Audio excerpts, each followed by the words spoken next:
Welcome to Hack One. This is Reggie. So, our episode for today is how to disable your virus created. So, last part kasi is we create a virus.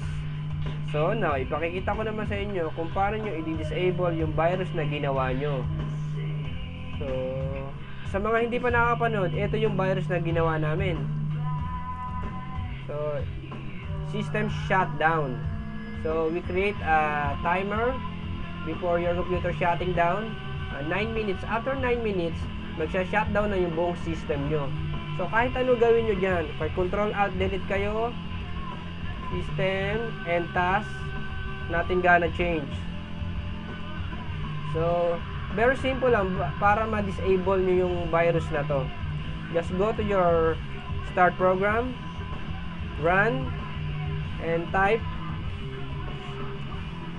shutdown -A, then press enter. Okay, if you notice, nawala na yung system shutting down pop-up button here, so it means disable na siya. Okay, thank you for watching. Bye.